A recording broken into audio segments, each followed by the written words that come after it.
Hello students, welcome to DNT English classes. Well, today we are into session of learning a poem which is of class 10 CBSE, the fifth poem of first flight, the ball poem. Well, this poem is written in 17th centuries by an American poet. ये कविता एक American poet के द्वारा लिखा गया और ये 17वीं सदी में लिखा गया ये कविता है. Well, this is a very symbolic poem. इसमें हम लोग देखेंगे कि इस जो टाइटल है इस पोएम का, the ball poem, you can see this is a very simple ball, a गेंद. I know the child is very much fond of ball. They are very much accustomed and used to with the balls because कि हम बच्चे में बहुत ज़्यादा खेलना पसंद करते हैं और खेलने के लिए जो सबसे इम्पॉर्टेंट चीज़ ज़रूरी होता है एक बच्चे को, that is a ball. Well, इस पोएम इस बॉल के माध्यम से कभी एक पोजीशंस को शो कर रहे हैं कि एक मटेरियल, एक वस्तु को दिखा रहे हैं, बट यहाँ पर ये बॉल जो है वो बॉल के माध्यम से कभी कुछ और कहना चाहते हैं. He wants to symbolizes something different from this ball. वो बॉल को मानते हैं एक इस तरह का चीज़, एक इस तरह का मेमोरी जो उस वस्तु से जुड़ा होता है. इस बॉल के रूप में हम देखेंगे कि बहुत सारा ऐसा हमारा रिलेशन है, बहुत सारी ऐसी चीज़ें हैं जिससे हम बहुत ज़्यादा अफेक्शनेटली जुड़े रहते हैं. फॉर एग्जाम्पल, एक बच्चे को सबसे ज़्यादा प्यारा उसके पेरेंट्स होते हैं, उसके माता पिता होते हैं. तो बच्चा कभी नहीं चाहेगा कि वो अपने माँ बाप से दूर हो जाए या फिर उससे सेपरेट होकर रहे या फिर उसके माँ बाप खो जाए, या फिर माँ बाप की तरह ही बहुत ऐसे लोग होते हैं जिनसे हम बहुत ज़्यादा क्लोजली जुड़ जाते हैं, रिलेट करने लगते हैं और फिर वो हम चाहते हैं कि हम हमेशा उनके करीब रहे, उनके पास रहे, वो हमारे पास रहे, वो हमसे कभी बिछड़े नहीं. बट इस कविता के माध्यम से, through this poem, poet wants to say, कवि कहना चाहते हैं कि हमारी लाइफ में ऐसा इंस्टेंसेस आ सकते हैं बहुत बार. It is common, it is very natural that सब कभी भी ऐसा होगा कि जब हमारा सबसे प्यारा चीज़, जिसे हम बहुत पसंद करते हैं, जिसे हम बहुत लाइक करते हैं, जिसके बगैर हमारा जीना मुश्किल होता है, उन चीज़ों से भी हमें दूर रहना पड़ता है. उन चीज़ों को भी एक समय ऐसा आता है जब हमें खो देना पड़ता है. कवि इस पोएम के माध्यम से हमें मैसेज देते हैं कि इंसान को हर उन छोटे छोटे घटनाओं के लिए तैयार रहना होता है कि जब हमारे पास, जब हमारा सबसे प्रिय चीज़ जब खो जाता है, जब हम ग्रीफ में चले जाते हैं, सॉरोफुल हो जाते हैं, सैड हो जाते हैं, तो किस तरह से, how to overcome from that situation, उस परिस्थिति से, उस सॉरो से इंसान को कैसे पॉजिटिवली सोच करके वहाँ से निकलना होता है. तो इस कविता में हम ये भी देखेंगे कि how we are getting preparations since beginning. एक कहावत है कि experience is the best teacher. अनुभव हमारा सबसे बड़ा शिक्षक होता है. अनुभव, एक्सपीरियंस हमें थ्रू आउट लाइफ हमें गाइड करता रहता है और वो हमें कभी मिसगाइड नहीं करता है. तो कोई भी चीज़ का अनुभव हम शुरू से ही लेते हैं.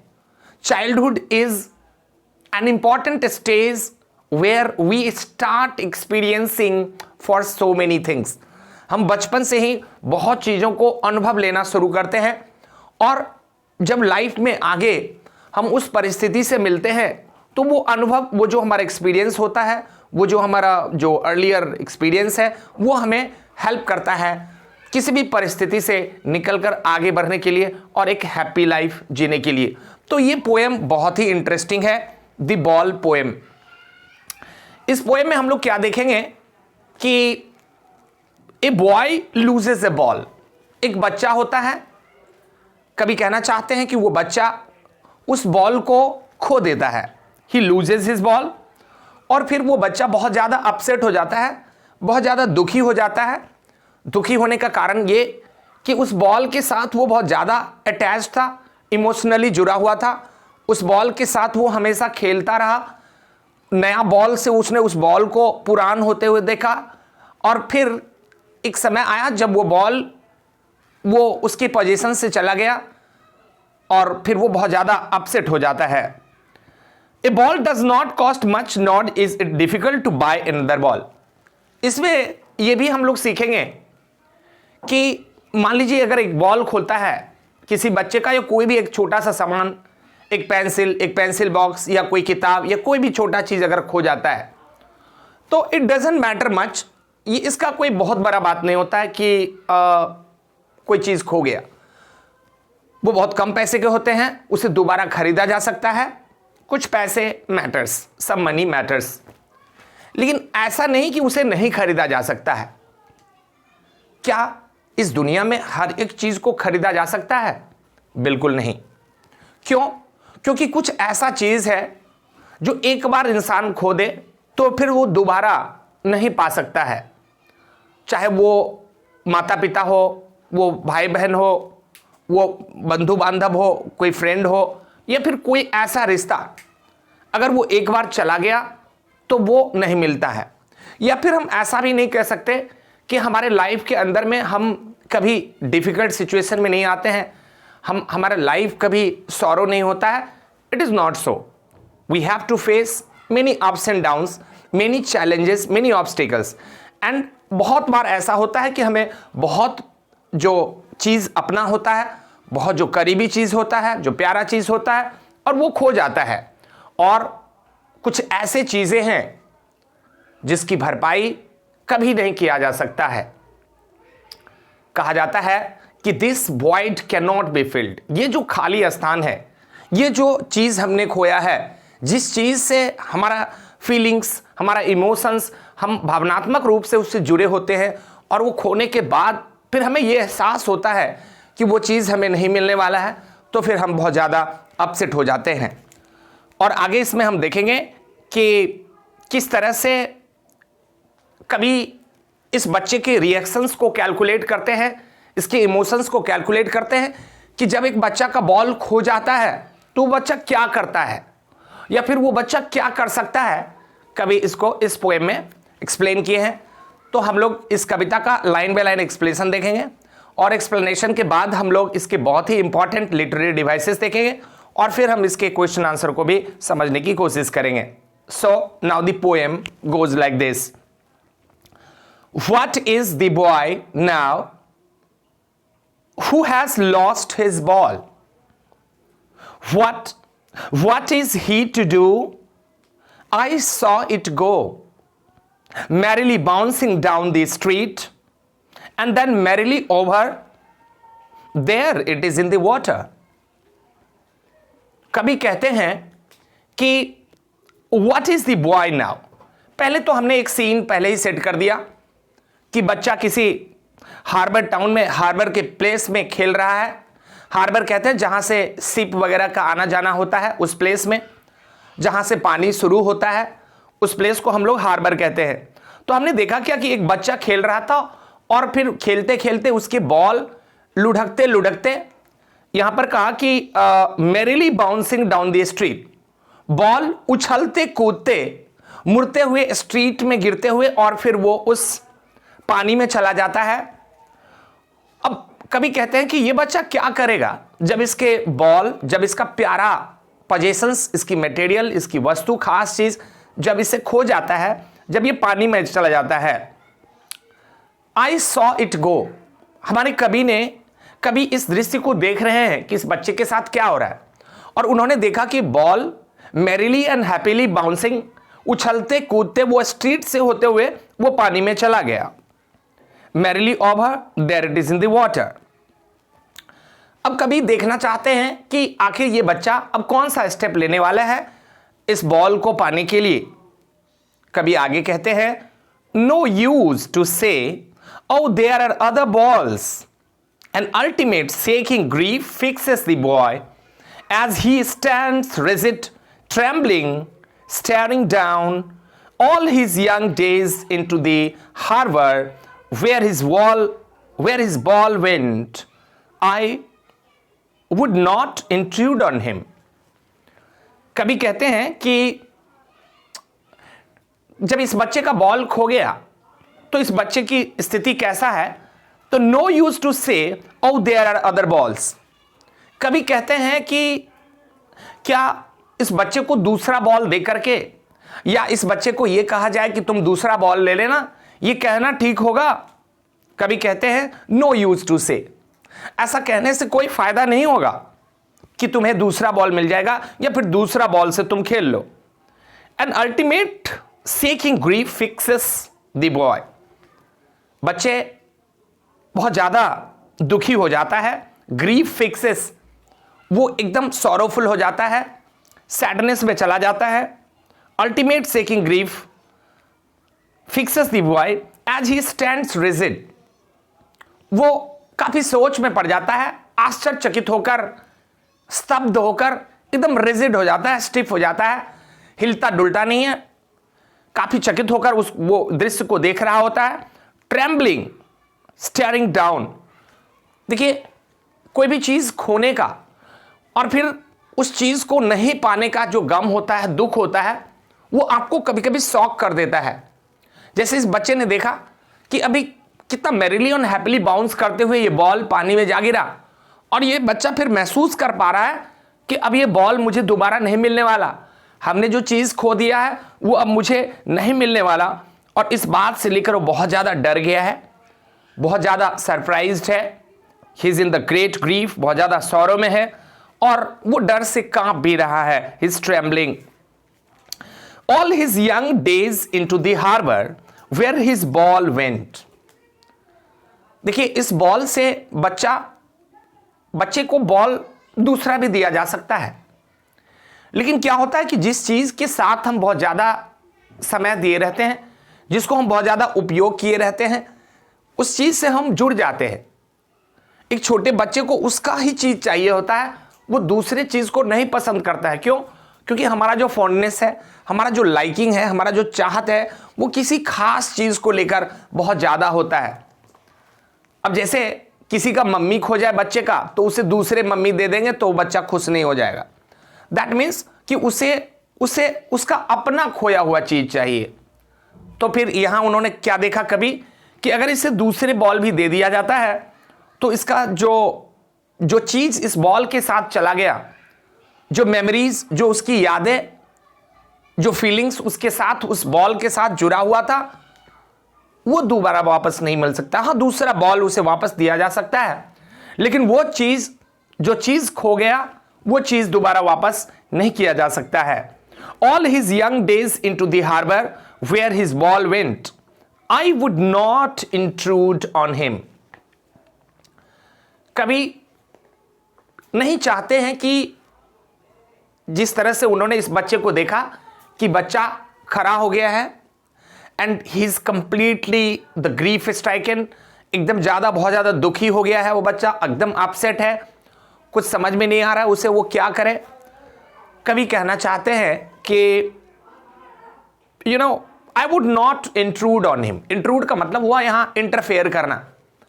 कभी नहीं चाहते हैं कि इस बच्चे के पर्सनल लाइफ में या इसका जो कंडीशन है, इस सॉरोफुल मोमेंट में वो उसके पास जाए और उसे इंटरफेयर करे। ऐसा उन्होंने क्यों सोचे, ऐसा वो क्यों सोचते हैं, as why he does not want to intrude on him. क्यों नहीं वो इंटरफेयर करना चाहते हैं? Why does not he want to make that boy happy. कभी कहते हैं that a dime another ball is worthless.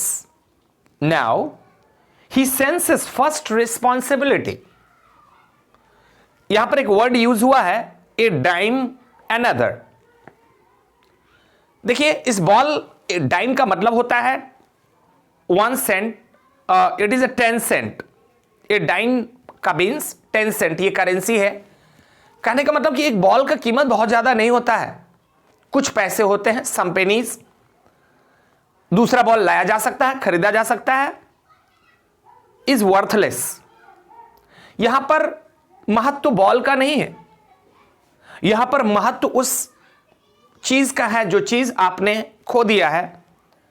कभी महसूस कर रहे हैं कि इसे दूसरा बॉल देकर इसे खुश किया जा सकता है। Now he senses first responsibility.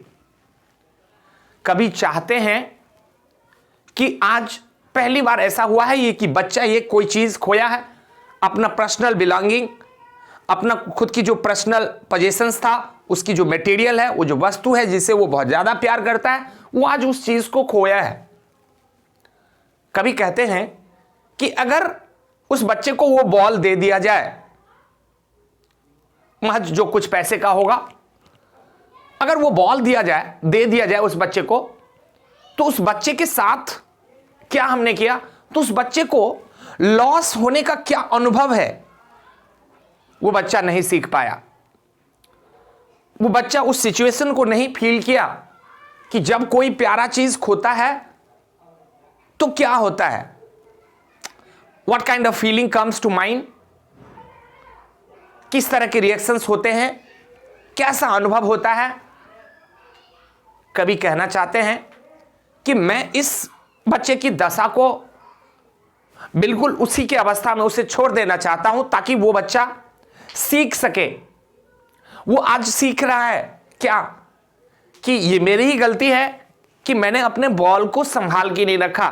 It was my responsibility as to keep the ball properly so that I could play. अब अगर वो बच्चा उस बॉल से अगर डेली खेलता है तो ये उस बच्चे की जवाबदेही है कि उस बॉल को ठीक से रखे ताकि वो नेक्स्ट टाइम उसे यूज कर पाए।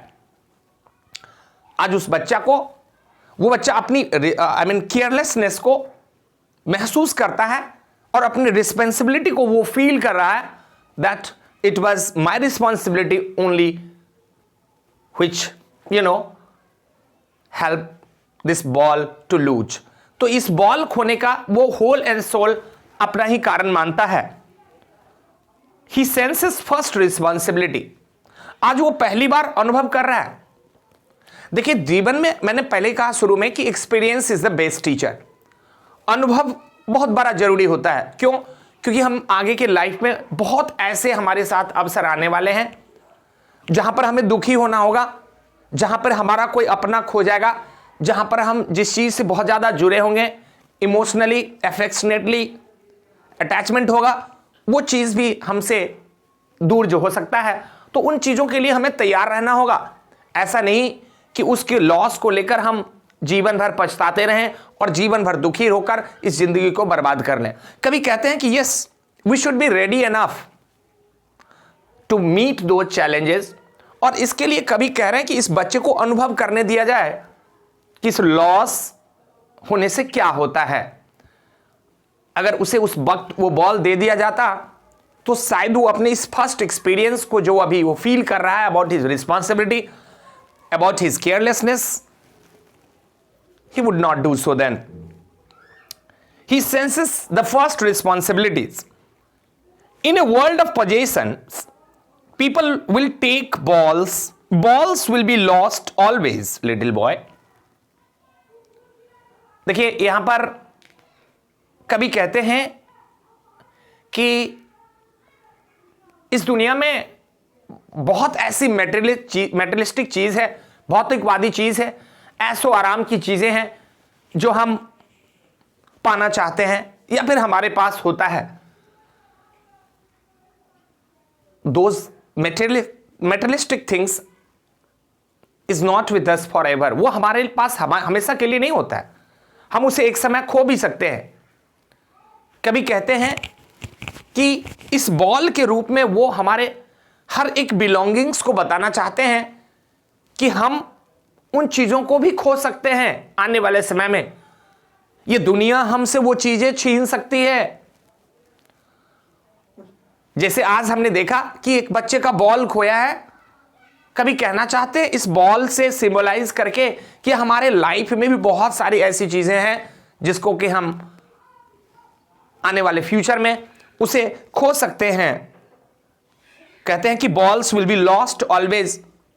ये तो कॉमन चीज है कि बॉल आप खरीदते हैं और फिर वो खो जाता है और आप फिर खरीदते हैं, तो ये बहुत बड़ा डील नहीं है कि बॉल क्यों खोता है और फिर हम बॉल को क्यों खरीद लेते हैं। सवाल ये नहीं है। द क्वेश्चन इज, कहते हैं that and no one buys a ball back, money is external. देखिए, एक वस्तु हो तो खरीदा जा सकता है, लेकिन हम अपनी उन बीते हुए यादों को, उन मेमोरीज को, उस चाइल्डहुड मेमोरीज को, उस हमारे जो अफेक्शनेट अटैचमेंट उस चीजों से था, उसको नहीं खरीदा जा सकता है। इस दुनिया में बहुत ऐसी चीजें हैं जिसे हम पैसों से नहीं खरीद सकते हैं। It's okay that money is powerful, money can buy many things, but my dear, money is not everything. क्यों? क्योंकि अगर किसी बच्चे को अगर इसका मां बिछड़ जाता है तो उस बच्चे से वो मां वापस नहीं लाया जा सकता है। तो बहुत ऐसी चीजें हैं जो हमने एक बार अगर खो दिया तो वो हम फॉर एवर के लिए, हमेशा के लिए उस चीज को खो देते हैं। कभी कहते हैं कि उन चीजों को पैसे से नहीं खरीदा जा सकता है। उस बच्चे को एक दूसरा बॉल दिया जा सकता है, लेकिन उस बॉल के साथ जो उसका बहुत सारी जो फीलिंग अटैच था, वो लगाव उस बॉल के साथ, वो बॉल के साथ जो अपनापन था, उसको उस पैसे से दोबारा खरीदा नहीं जा सकता। तो ये यहां पर कहना चाहते हैं कि हमें बहुत ऐसी चीजों हैं जिसको लेकर बहुत ज्यादा केयरफुल रहना है, अलर्ट रहना है, उसका प्रॉपर यूज करना है, ताकि वो एक बार चला जाए हमारे पास से तो पैसे से भी उसे खरीदा नहीं जा सकता है, क्योंकि हर एक चीज को पैसा नहीं खरीद सकता है। तो उन्होंने यहां पर मनी को एक्सटर्नल कहा कि मनी एक दूसरा चीज है। आगे कहते हैं he is learning well behind his desperate eyes. हमने देखा कि बच्चा खड़ा है, बहुत ज्यादा दुखी है। डेस्परेट आईज क्यों? डेस्परेट का मतलब होपलेस। बच्चा बहुत ज्यादा निराश है, हताश है। वो उस बॉल को पाना चाहता है, वो चीज जो उसका प्यारा चीज जो खो गया है, वो उस चीज से फिर से एक बार मिलना चाहता है, पाना चाहता है। लेकिन वो इस बात को जानता है कि जो चीज उसने खो दिया, वो चीज उसे दोबारा मिलने वाला नहीं है, और इस बात से वो बहुत ज्यादा उदास है, सो बहुत ज्यादा डेस्परेट है। लेकिन कभी कहते हैं कि इन नम आंखों से, इन मायूसी में, इस दुख में भी वो बच्चा सीख रहा है। He is learning, this is life. हम हर एक छोटे छोटे इंस्टेंसेस, हर एक छोटे छोटे घटना से हम कुछ ना कुछ लाइफ का अनुभव, जो लाइफ के एक्सपीरियंस है, वो हम प्राप्त करते हैं, अचीव करते हैं, और वो एक्सपीरियंस एक हमारा गाइड होता है थ्रू आउट आवर लाइफ। ये बच्चा आज सीख रहा है। He is learning well behind his desperate eyes. इस मायूसी से, उदासी से, इस दुख में भी वो बच्चा सीख रहा है। The epistemology of loss. Epistemology is the study of the nature of knowledge. ये एक साइकोलॉजी, फिलॉसफी का एक ब्रांच है जहां पर हम नॉलेज के बारे में पढ़ते हैं, ज्ञान के बारे में पढ़ते हैं। बच्चा यहां पर कभी उस ज्ञान की बात कर रहे हैं, जो ज्ञान, जो अनुभव हमें किसी चीज को खोने के बाद होता है। बहुत बार ऐसा होता है कि कुछ चीजें जब हमारे पास होता है तो हम उसके महत्व को नहीं समझते, उसके इंपॉर्टेंस, उसके सिग्निफिकेंस को नहीं समझते। But when we are separated from those things, जब हम उन चीजों से दूर हो जाते हैं तो हमें बिल्कुल उसके महत्व को समझ में आने लगता है। तो कभी कहना चाहते हैं कि आज ये बच्चा उस लॉस के बारे में सीख रहा है कि लॉस क्या होता है। लॉस होने के बाद, कोई चीज खोने के बाद इंसान को किन परिस्थितियों से कैसा कैसा फीलिंग या फिर किन सारे कंडीशंस को क्रॉस करना होता है। The epistemology of loss, how to stand up knowing what every man must one day know. कभी कहते हैं कि ये बच्चा सीख रहा है कि epistemology of loss, how to stand up, ये सीख रहा है कि अगर इंसान को कभी दुख हो जाए, कभी कोई चीज खो जाए, कोई अपना खो जाए, कोई उसका अपना जब मर जाता है, जब बिछड़ जाता है, या कोई बहुत ही कीमती चीज उसका जब चला जाता है, तो उसके साथ जब दुख हो तो वो उस दुख से कैसे उबरे। हम लोग देखते हैं कि बहुत सारे ऐसे कंडीशंस होते हैं इंसान के लाइफ में जो इंसान को बहुत कमजोर, बहुत निराश, हताश और फिर उसके जीवन में अंधेरा ला देता है। कवि कहते हैं कि हम इस बच्चों के माध्यम से यहां पर इस पोएम के माध्यम से इस मैसेज को समझते हैं, समझने की कोशिश करते हैं कि हम उन छोटे छोटे चीजों से अनुभव प्राप्त करते हैं कि लाइफ में जब ये चीज हमें फेस करना होता है तो हम उन परिस्थिति से कैसे अपने आप को स्टैंड अप करते हैं, वहां से कैसे उठते हैं सवर कर, and how then we move forward, और फिर हम अपने जीवन में आगे कैसे बढ़ते हैं उन परिस्थितियों को अवॉइड करके। तो ये बच्चा यहां पर आज बहुत ही इंपॉर्टेंट लेसन ले रहा है पहली बार। आगे कहते हैं that knowing what every man must one day no.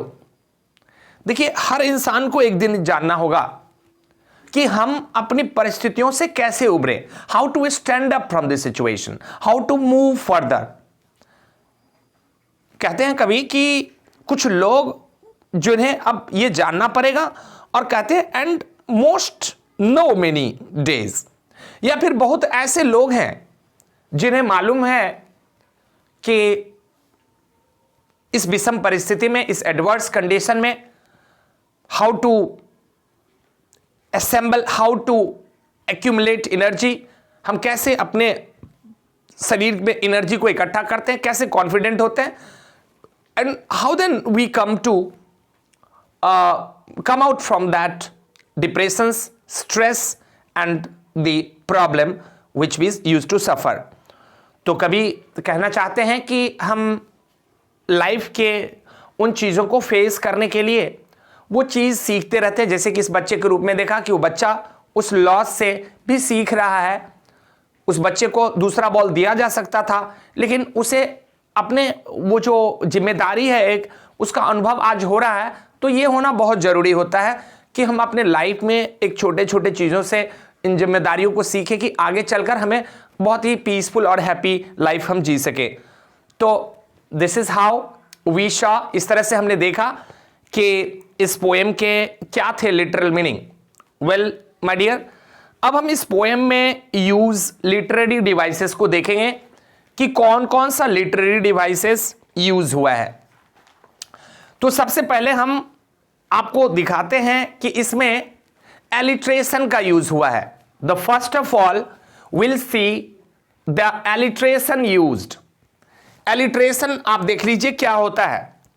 Alliteration होता है रिपीटेशन ऑफ कॉन्सोनेंट साउंड। यहां पर देखिए एलिट्रेशन में व्हाट में डब्ल्यू, फिर बॉल्स में बी और बी, फिर बॉयज बॉल, और बैक में फिर से इस लाइन में बी, और फिर मैन मस्ट में एम, और मोस्ट नो मैन में एम। तो यहां पर हमने देखा क्या कि एलिट्रेशन का बार बार यूज हो रहा है, बार बार एक कॉन्सोनेंट लेटर जो है एक ही लाइन में रिपीट हो रहा है। व्हाट डब्ल्यू का रिपीटेशन है, बी का रिपीटेशन है, अगेन बी है, एम है, फिर एम है। तो रिपीटेशन जो होता है किसी भी कॉन्सोनेंट साउंड का in the beginning of the word is alliteration. तो इस पोएम में हमने एक सबसे पहले लिटरेरी डिवाइसेस देखा, वो था एलिट्रेशन, जो हमने इस कॉन्सोनेंट साउंड को रिपीट होते शुरुआत में देखा। दूसरा हमने यहां पर हमारा जो सबसे ऊपर में देखिए पर्सोनिफिकेशन है। What is personification?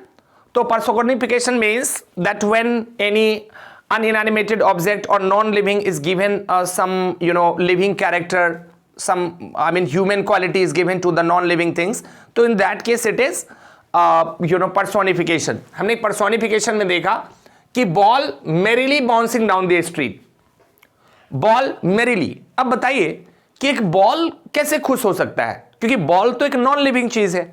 कवि ने कहा कि बॉल उछलते हुए कूदते हुए खुशी से जा रहा था। इसका मतलब कि ये खुशी जो चीज है वो ह्यूमन इमोशन है। हमने ये ह्यूमन इमोशंस उस बॉल को दे दिया, और कवि ने कहा कि ये ball merrily happily bouncing went into that water, तो वो उछलते कूदते और खुशी से गया। तो ये था पर्सोनिफिकेशन। पर्सोनिफिकेशन में फिर एक बार बता दें, ball merrily bouncing down the street, ball खुशी से उछलते हुए पानी में जा रहा था। तो खुशी से उछलना एक नॉन लिविंग को ह्यूमन कैरेक्टर देना हुआ। तो हमने पहला देखा क्या, एलिट्रेशन का यूज हुआ, repetition of consonant sound in the beginning of a word. दूसरा हमने देखा कि पर्सोनिफिकेशन का यूज हुआ है, जिसमें इस बॉल को एक ह्यूमन कैरेक्टर दे दिया गया है, बॉल हैप्पीली मूविंग। इसके बाद हमने देखा मेटाफॉर का यूज हुआ है।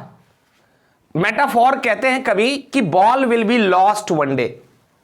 बॉल, यहां बॉल कभी मनुष्य को मानव को ये नहीं कहना चाहते, ह्यूमन को, रीडर को, कि भाई तुम्हारा बॉल एक दिन खो जाएगा। नो, वो इस बॉल से कहना चाहते हैं कि आने वाले समय में तुम्हारे लाइफ के अंदर में ऐसा भी होगा जब तुम्हारा कोई प्यारा चीज जिससे तुम बहुत ज्यादा अटैच्ड रहोगे वो खो सकता है।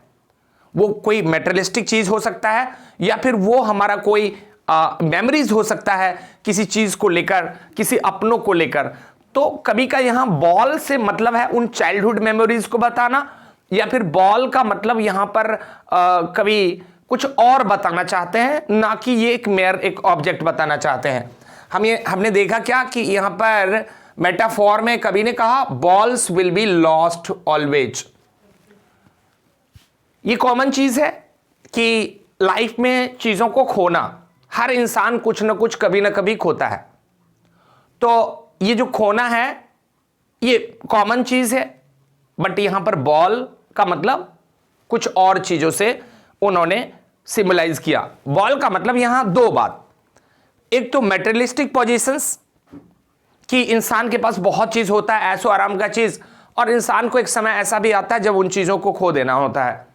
दूसरी बात कभी कहना चाहते हैं इस बॉल से कि बहुत ऐसी मेमोरीज हमारे पास है जो कभी ना कभी खत्म हो जाता है, वो मेमोरीज उन वस्तु के साथ वो चीजें चला जाता है, तो इंसान को इन चीजों के लिए तैयार रहना चाहिए। तो हमने देखा कि ये मेटाफॉर का यूज हुआ है, बॉल्स विल बी लॉस्ट, क्योंकि बॉल से वो उस मेमोरीज को डिनोट करना चाहते हैं। उसके बाद हमने एक फिगर ऑफ स्पीच देखा जहां पर रेपिटेशन का यूज हुआ है।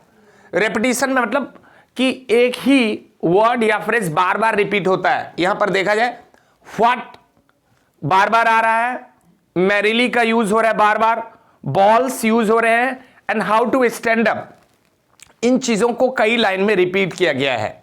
व्हाट को 2 बार, मैरिली वर्ड भी 2 बार आया, बॉल्स भी आ रहा है, and how to stand up, इन चारों को 2 बार रिपीट किया गया है नेक्स्ट लाइन में। तो हमने देखा कि रिपीटेशन का भी यूज हुआ है as a figure of speech. पहले हमने देखा क्या कि एलिट्रेशन यूज हुआ, फिर हमने पर्सोनिफिकेशन देखा, फिर हमने मेटाफोर का यूज देखा, फिर अभी हमने एक रिपीटेशन देखा जहां पर एक ये वर्ड को बार बार रिपीट किया जा रहा है नेक्स्ट सेंटेंस में या फिर सेम सेंटेंस में। दूसरा, इसमें फिगर ऑफ स्पीच हमने देखा सिंबोलिज्म भी देखा, सिंबल के तौर पे यूज किया गया है। जैसे इस पोएम मैंने शुरू में कहा कि ये एक सिंबॉलिक पोएम है जहां पर बॉल से कभी उस मेटेरियलिस्टिक पोजीशंस और चाइल्डहुड मेमोरीज को सिंबलाइज कर रहे हैं। तो ये एक सिंबॉलिक पोएम है जिसमें हमने देखा कि बॉल को एक तो मेटेरियलिस्टिक पोजीशंस कहा उन्होंने और दूसरा उसको चाइल्डहुड मेमोरीज का नाम दिया। तो इस तरह से हमने बॉल को एक सिंबल माना है इस पोएम में। अब हम देखते हैं कि इसमें और क्या यूज हुआ है। इमेजरी का यूज हुआ। इमेजरी क्या होता है? तो इमेजरी होता है कि कुछ ऐसे वर्ड्स और लाइन होते हैं जो कभी यूज करते हैं और उससे एक माइंड में एक इमेज, एक फीलिंग और एक जो प्लॉट तैयार होता है किसी चीज को लेकर, वो उन्होंने दिया है। तो यहां पर उन्होंने इमेजरी में यूज किया है merrily bouncing down the street. तो दिमाग में एक इमेज बनता है कि वाओ, वो बॉल कैसे खुशी खुशी कूदते हुए, उछलते हुए वो पानी में जा रहा होगा। तो this is the image which is created in our mind through this line। तो यहां पर इमेजरी भी यूज हुआ है that कि merrily bouncing down the street, ball खुशी से उछलकर पानी में जा रहा है। उसके बाद हमने देखा कि एक और फिगर ऑफ स्पीच यूज हो रहा है, एनाफोरा। What is anaphora? जब एक ही एक्सप्रेशन को, एक ही वर्ड को बार बार रिपीट किया जाए नेक्स्ट लाइन में तो वो एनाफोरा होता है। आप देखिए व्हाट इज का 2 बार यूज हुआ है नेक्स्ट लाइन में, और व्हाट इज यहां पर पहले बार में भी व्हाट इज आया है, दूसरी लाइन में भी व्हाट इज आया है। तो व्हाट इज जो है वो एनाफोरा है क्योंकि एक ही एक्सप्रेशन को 2 बार यूज किया जा रहा है। तो हमने एनाफोरा भी देखा। फिर से एक बार मैं थोड़ा सा रिकैप करूंगा। पर्सोनिफिकेशन देखा हमने, ball merrily bouncing down the street, ball को उन्हें ह्यूमन कैरेक्टर दे दिया कि बॉल दौड़ते हुए खुशी से पानी में जा रहा था। फिर हमने मेटाफोर देखा, उन्होंने कहा कि बॉल विल बी लॉस्ट। अब वहां पर बॉल को वो सिंबलाइज किया, बॉल को उन्होंने कुछ और चाइल्डहुड मेमोरीज बोला, तो या फिर मेटलिस्टिक्स पोजेशंस बोला इन्होंने। नेक्स्ट इज एलिट्रेशन में हमने कॉन्सोनेंट साउंड को रिपीट होते देखा। रिपीटेशन में भी हमने एक एक्सप्रेशन को रिपीट होते देखा, वर्ड को बार बार 2 बार आया।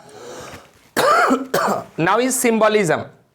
सिंबलिज्म में बॉल को देखे हमने कि कैसे 2 डिफरेंट सिंबल में यूज किया गया, जैसे for childhood memories and as well for the materialistic possessions. Now anaphora भी रिपीट हुआ।